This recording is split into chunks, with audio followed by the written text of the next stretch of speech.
Excuse me Jaykumar अधिकारी, मी लवकर नाही, तुम्ही उशिरा उठलाय.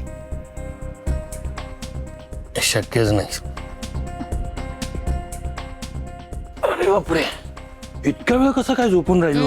तू झोपला आणि मला टॉन्ट मारतोस. अगं सॉरी ग बाई, पण आता एवढा उशीर झालाय ना. आणि त्या मेडला सांग माझ्यासाठी चहा टाक. चहा नाही मिळणार आज. का पावडर संपली? नाही, मेडचा मेसेज आला ती आज येणार नाहीये. मग तू कर. हा, नको, त्यापेक्षा हॉटेलमध्ये पिऊ. आणि तसंही आपण आठवड्यातून 5-6 दिवस हॉटेलमध्येच खातो, तर आता चहाही हॉटेलमध्ये पिऊ, नाही का? खरं सांगू का शनाया, मला ना तुझ्या हातचं खायचं प्यायचं असतं. असं तुला बायकोच्या लुकमध्ये बघायचं असतं. म्हणजे तुला घर आवरताना, घर नीटनेटकं करताना, स्वयंपाक करताना असं सगळं मला बघायचं असतं. म्हणजे अनुवहिनी करतात ना तसं.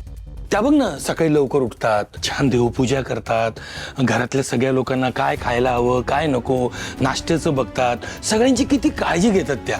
म्हणून त्यांच्या घरी गेले ना की छान वाटतं. आपल्या घरात नाही वाटत. वाटणार पण नाही. जे काही आता तू हे जे काही सांगितली ना, ही सगळी कामं, ही कामं मेड लोकांची असतात.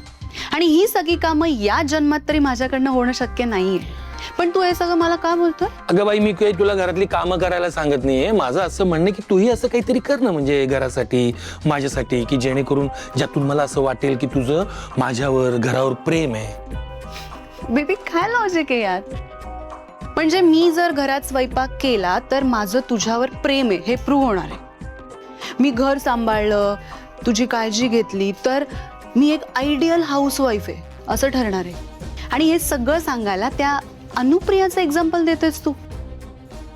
बेबी, मी तुला लिहून देते, त्या अनुप्रियाच्या घरात 4 मेड आल्या ना, ती सुद्धा माझ्यासारखं बसून राहील, काही काम करणार नाही घरात. शक्यच नाही. अनुवहिनी बसून राहणाऱ्यातल्या नाहीत आणि दुसऱ्यावर अवलंबून तर राहूच शकत नाहीत त्या. मगापासून काय चाललंय तुझं जे के? अनुवहिनी अनुवहिनी. शिकलेली बावळट बाई आहे ती. त्या विनासाठी स्वतःचं करिअर सॅक्रिफाईस केलं आणि बसली आता डबे बनवत लोकांसाठी.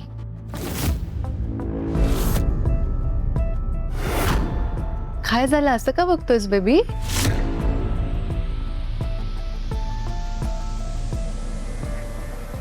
आधी अनुवहिनींबद्दल खूप कन्सर्न होतं तुला, आता असं बोलतेस? नाही बेबी, अजूनही कन्सर्न आहे म्हणून तर एवढं बोलतेय ना मी. ठरवलं असतं तर काहीतरी बरं करू शकली असती ती तिच्या लाईफ मध्ये, पण नाही. आता घर सांभाळत, मुलं सांभाळत, संसार करत बसली आहे ती.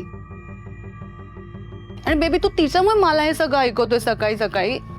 अगं तसं नाही ग बाई, मला काहीतरी वेगळं सांगायचं होतं तुला. मी सांगितलेलं तुला कधी कळेल देव जाणे. असो, चल आज तुला माझ्या फेवरेट रेस्टॉरंट मध्ये घेऊन जातो. चांगलं असेल ना ते? 1 नंबर. तू चल तर कर, आधी आवरू आपण. हा चल.